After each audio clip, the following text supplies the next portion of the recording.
Hello, aspirants, and welcome back to our channel. Let's have the Hindu analysis dated 7th December 2021. So, let's start today's discussion.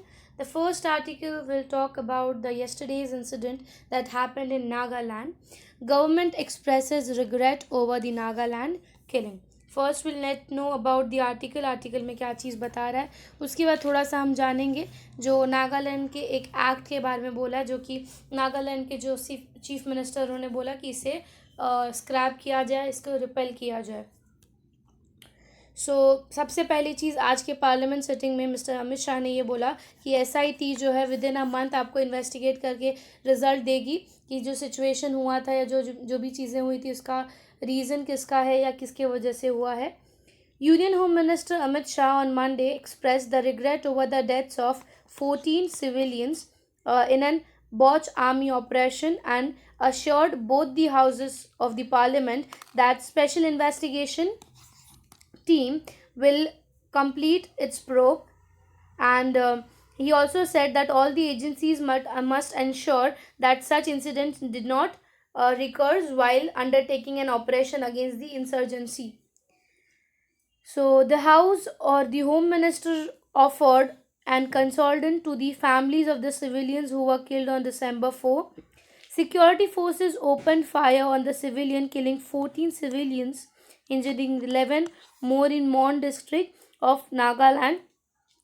And क्योंकि हमने देखा था ये incident actually Saturday या Sunday को हुआ है, एंड देन मंडे को जो प्रोटेस्ट के टाइम पे ओपन फायरिंग में भी लोगों की मौत हुई। Making a statement first in Lok Sabha and then in the Rajya Sabha, mister Shah said government was taking a step to ensure peace in such areas as a precautionary measure the state government has impose prohibitory orders. हमने देखा था last video में ही कि article 144 section 144 उधर लगाया गया है फ़िलहाल के लिए, और वहाँ के नेट या सर्फिंग ये सब को फ़िलहाल के लिए बैन किया गया है कि चीज़ें और ख़राब ना हो।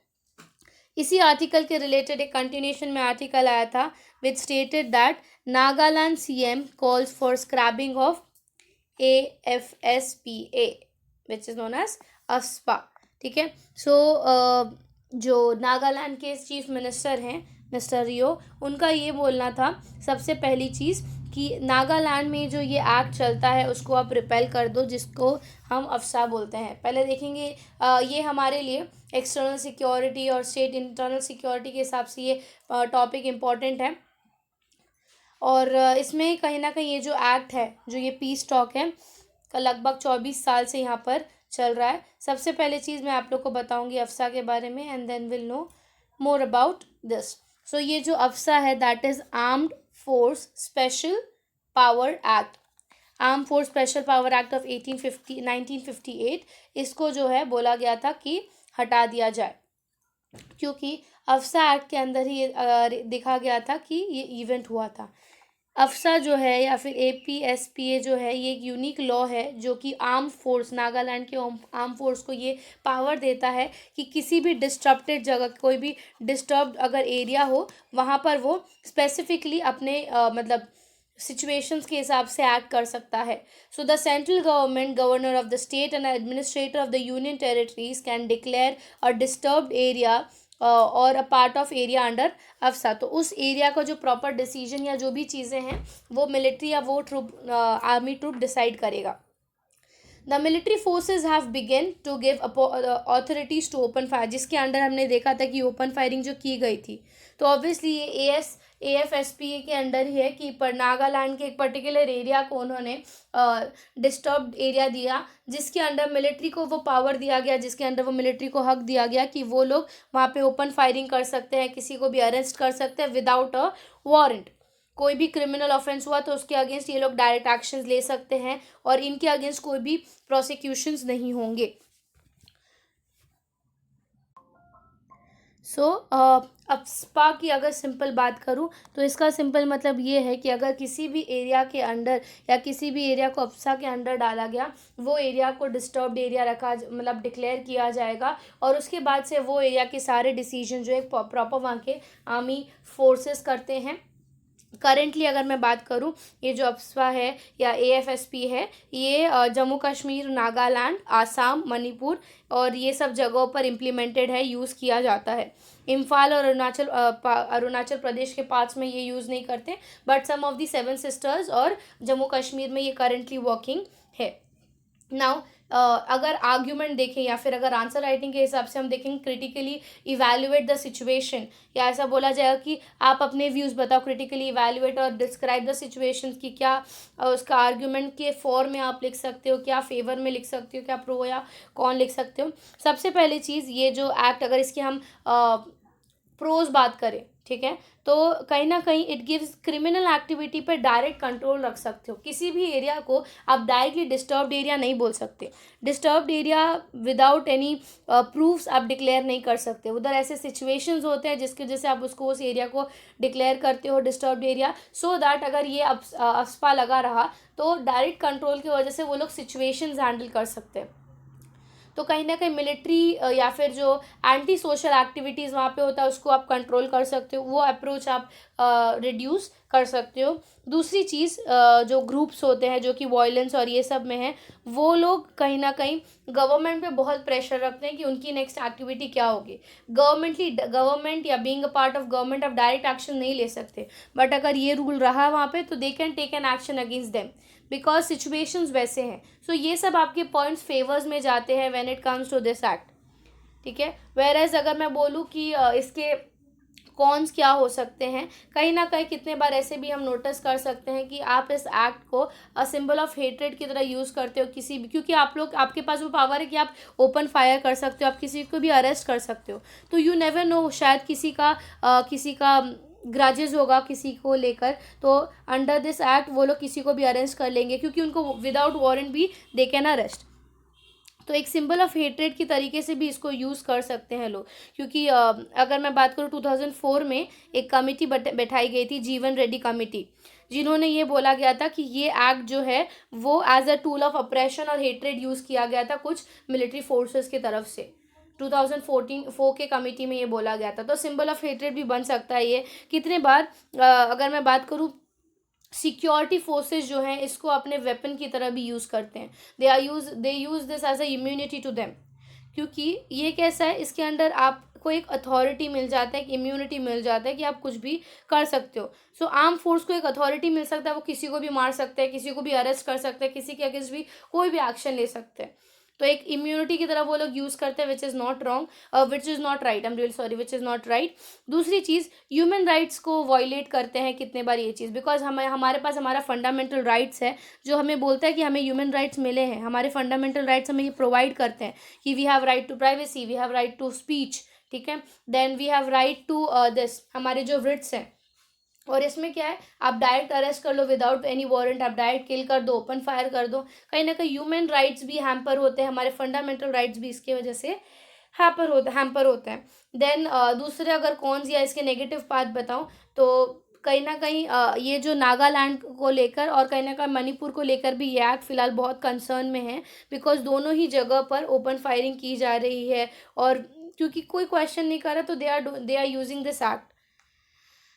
सो जब इसके अगर सुप्रीम कोर्ट के अंदर बात करो, सुप्रीम कोर्ट का क्या एक्शन था इस चीज़ को लेकर, या सुप्रीम कोर्ट का क्या बोलना था, तो Nagaland movement human right versus union of India 1997 का एक केस आया था, जिसमें कि कॉन्स्टिट्यूशनल बेंच बैठाया गया था कि ये जो एक्ट है, स्पेशल फोर्स एक्ट जो है, इसको जो है सर्टन उस 1997 केस के बाद सुप्रीम कोर्ट ने उनको ये बोल दिया कि आप सभी केसेस में इसको यूज़ नहीं कर सकते, you can only use this act under certain cases, under certain circumstances, जिसमें लोगों को मिनिमम हार्म हो, as a civilian, as a citizen लोगों को मिनिमम हार्म हो, आप ऐसे सिचुएशंस में ही इसको यूज़ कर सकते हैं। फिर उसको लेकर आगे जाकर 2016 में भी सुप्रीम कोर्ट का एक जुरिस्डिक्शन या फिर एक डिसीजन आया था कि किसी भी चीज़, कोई भी चीज़ अगर आप मतलब एक्शन ले रहे हो तो आपको प्रॉपर इन्वेस्टिगेशन करना है उसका। और so this is about this act. Answer writing के पर्सपेक्टिव में आप लिख सकते हो कब बना है, क्या चीज़ें हैं उसमें, क्या क्या राइट्स दी जाते हैं, उसके प्रोज एंड कॉन्स, और उसके कहीं ना कहीं कंक्लूजन अपने वे में क्रिटिकली इवैल्यूएट करके आप उसको लिख सकते। नेक्स्ट आर्टिकल की अगर हम बात करें, नेक्स्ट आर्टिकल हमें बताता है highly invasive snail spotted in Kerala. ये जो स्नेल है इट इज़ मतलब इको डाइवर्सिटी के हिसाब से देखें, बायोडाइवर्सिटी की वजह से, तो ये जो स्नेल है ये एक हेवॉक ला सकता है, एक नेगेटिव सेंस में बात कर सकते हैं, हमारे बायोडाइवर्सिटी या इकोसिस्टम को हार्म कर सकता है। A tiny snail with striking pellucid golden yellow shell found in Ellipali Canal in Kochi has been flagged as an invasive species that could play a havoc in the native ecosystem. Having spotted it during the biodiversity impact assessment study, researchers of the Department of Marine Biology, Microbiology, Biochemistry, and the Science Technology identify it as an acute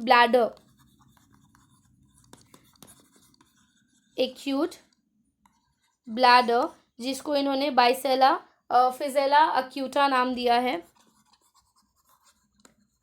फिसेला अक्यूटा, which is branded highly invasive. This is the first time the snail has been reported in Kerala, according to the research team. What makes its discovery worrying is that it plays a host to the worms that can cause foodborne diseases and skin itchings in the human. Moreover, its rapid growth rate, air breathing capability, and tolerance to the pollution makes it a potential competitor in the native fauna. Findings by S. Bijoy Nandan, the Dean Faculty of Marine Science, he stated कि the team of 23 live specimens from the Illur part of Idapalli Canal during biodiversity prescribed this situation, and जिसमें उन्होंने proper बताया है कि usually ये जो है हमारे सारे ही कॉन्टिनेंट्स पे पाया जाता है ये snail except for Antarctica, and it was first reported India में जो है 1990s में इसको फर्स्ट टाइम रिकॉर्ड किया गया था, या केरला में ही ये फर्स्ट टाइम हमें एक्वेरियम ट्रेड के टाइम पे मिला था। और the snail has made its home in the highly polluted stretches plagued with high sedimations, untreated sewage, सारे ही गंदे एरिया जो polluted एरिया में ये पाए जाते हैं। Small in size, the snail can grow to 16 millimeters in height and 9 millimeters in width. 16 and 9 millimeters in width, and it is identified by its left opening aperture shell. It looks like that snail has a favorite aquarium. तो उसके कुछ features बताए हैं। थोड़ा सा snail के बारे में भी अगर हम जाने कि स्नेल के बारे में क्या क्या चीज़ें बताई गई है।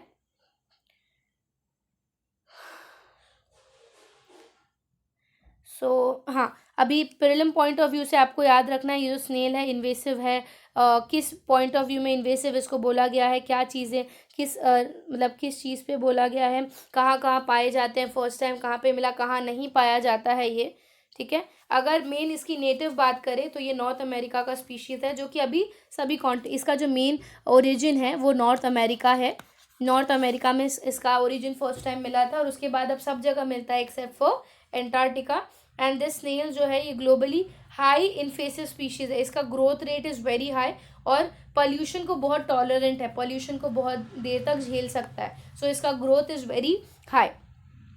और ये जो host is like the main predator या the main eating of worms, जो कि फूडबॉर्न डिजीजेज या स्किन इचिंग्स लाते हैं हमारे ह्यूमन बॉडीज़ को। तो ये स्नेल के बारे में, ये स्नेल का नाम प्रीलिम्स और पॉइंट ऑफ व्यू से आपको याद रखना है इसको, ठीक है। नाउ नेक्स्ट आर्टिकल में जाए। Will deepen its tie with Bangladesh, mister Modi का ये बोलना था। तो हमारा रिसेंटली जो 1971 का हम लिबरेशन ऑफ वॉर देखा था, 1971 का लिबरेशन ऑफ वॉर को मनाया गया मैत्री दिवस करके।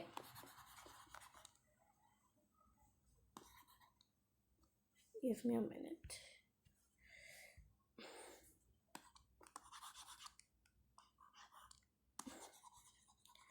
मैत्री दिवस,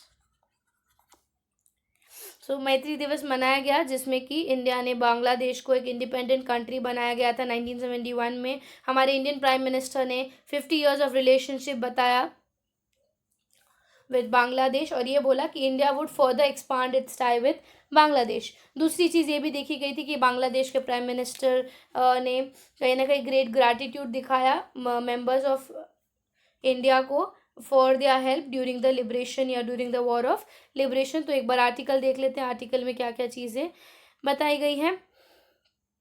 India would further expand and deepen its tie with Bangladesh, Prime Minister Narendra Modi said on Monday, marking Maitri Divas that commemorates the day when India recognized Bangladesh as an independent country in 1971. Addressing an event organized jointly at India, the Information Minister of Bangladesh, Hassanul Hulk Inu, recollected the struggle of the liberate Bangladesh from Pakistan and urged both the countries to remember their efforts against the communal bomb. The war to liberate Bangladesh began in December 3rd, 1971, and it ended after signing the instrument of surrender by Pakistan's General A.A.K. Naizi on December 16. The 3 days after the beginning of war, government of Prime Minister Indira Gandhi recognized Bangladesh as an independent nation. The message of Maitreya Divas set the stage for several bilateral engagement between India and Bangladesh. I remember with the great gratitude the sacrifices of the members of Indian Armed Force and its people in our liberation war did. It is a great partnership to have a country like India as their friend. तो एक great gratitude की तरफ से बात करें, दोनों ही countries ने बोला कि हम और बायलैटरल ट्राइज एक दूसरे के साथ साइन करेंगे। कभी भी मैत्रिया दिवस करके नाम आया तो you should remember this is between the two countries of India and Bangladesh. Now next article बात करें तो हम देख रहे थे कि 6 तारीख को इंडिया और रशिया के प्राइम मिनिस्टर और प्रेसिडेंट की मुलाकात होने वाली थी। उसी मुलाकात में ये बताया गया कि India Russia renews the military pact. ये मिलिट्री पैक्ट हमारे लिए इम्पॉर्टेंट हो जाता है। मिलिट्री पैक्ट के साथ ही साथ 2+2 के जैसे रिलेशंस या फिर ऐसे मीट्स के बारे में भी दोनों कंट्रीज़ ने मिलकर बात की इस पैक्ट के अंदर। पहले हम देखते थे कि 2+2 जो है वो इंडिया यूएस के साथ करता था, बट अब ये बोला गया कि 2+2 जो डायलॉग है वो रशिया के साथ भी होगा। This was the 21st annual India Russia meet या समिट, जो कि दोनों ही इंडिया और रशिया के तरफ से किया गया। इंडिया के प्राइम मिनिस्टर, रशिया के प्रेसिडेंट आए थे। दोनों ही कंट्री का ये पहला, अगर हम बात करें, दोनों कंट्री का पहला 2+2 मीट था। और इसके हाईलाइट्स बात करें किस किस चीज़ों पर इन्होंने बात की, सबसे पहले चीज़ उस पर देख लेते हैं। सबसे पहले चीज़ अगर हम देखें तो दैट वाज कि जियो पॉलिटिकल चेंजेस जो आए हैं, being the part of Asia, being the part of Indo Pacific nation, क्या क्या चेंजेस उनके जियो पॉलिटिक्स पे आए हैं उसके ऊपर दोनों ही कंट्रीज़ ने बात किया और डिस्कशंस क्या की और क्या क्या चेंजेस हम ला सकते हैं। दोनों ही कंट्रीज़ ने अपने रिलेशनशिप्स और बढ़ाने की बात की है बाय कोऑपरेटिंग और paying attention to both the countries geopolitically. दूसरी चीज़ अगर मैं बात करूँ तो उन्होंने कॉमन फाइट किस चीज़ को लेकर, तो क्राइम, देन ड्रग्स के बाद अगर मैं बात करूँ टेररिज्म, ये सब चीज़ों में मिलकर फाइट करने की बात की है इस मीट में जो बात हुई।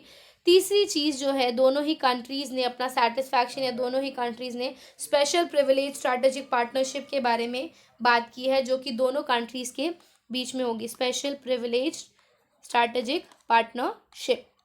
ठीक है। Next, for the economic cooperation दोनों कंट्रीज़ की बात हुई थी। दोनों ही कंट्रीज़ ने कनेक्टिविटी प्रोजेक्ट्स लाए जो दोनों कंट्रीज़ के बीच में होगी। कनेक्टिविटी प्रोजेक्ट्स के बारे में भी दे हैव टॉक, जैसे कि international north south transport corridor हुआ, then Vladivostok eastern maritime corridor हुआ। ऐसे ऐसे प्रोजेक्ट्स ये लोग ने प्रपोज किया जो एक चेन्नई से जाएगा, चेन्नई से होते हुए जाएगा, और मैरीटाइम इंपॉर्टेंस की भी बात की थी। उसी के साथ अगर मैं बात करूँ, दोनों कंट्रीज़ ने ही ग्रेटर इंटर रीजनल कॉपरेशंस, ठीक है, उसके बारे में बात किया। उसी के साथ दोनों ही कंट्रीज़ ने MOU भी साइन किया।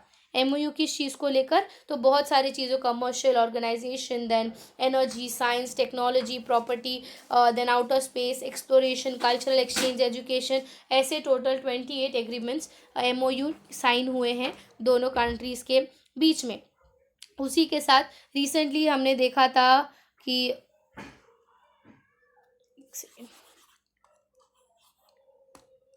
उसके बाद अगर मैं बात करूं, हमने रिसेंटली देखा था दैट वाज अबाउट AK-203 तो उसके बारे में बात हुआ। AK-203 के साथ ही साथ जो कार्ड था जिसके रिलेटेड हमने देखा था S-400, उसकी डिलीवरी के ऊपर भी बात हुई। साथ ही में उसके रेलॉस के ऊपर भी बात हुई। रेलॉस के बारे में हमने पहले भी पढ़ा है, that is reciprocal exchange of logistic agreement, जो कि दोनों कंट्रीज़ के बीच में साइन है। और कहीं ना कहीं ये जो मीटिंग है इसको हम 2+2 बायलैटरल मीटिंग में कंसिडर कर सकते हैं, जिसमें इन्होंने सारी सिक्योरिटी चैलेंजेस के बारे में बात की। चाइना और पाकिस्तान या जितने भी बाकी थ्रेट्स है, इंडिया एज अ कंट्री या रशिया एज अ कंट्री, तो किसी को भी पिन पॉइंट नहीं किया, बट येस सिक्योरिटी चैलेंज के बारे में दोनों ही कंट्रीज़ ने मिलकर इस टॉपिक पे बात किया था। So this was the meeting, जिसमें बहुत सारे अलग अलग चीज़ बात की है। During the answer writing you can write down the gist कि क्या क्या चीज़ें हुई हैं, and it will actually improvise और enhance your answer writing. So that was for today. I think so आज के आर्टिकल्स आपको क्लियरली समझे होंगे। If you like the video, do like and subscribe the channel. Thank you so much.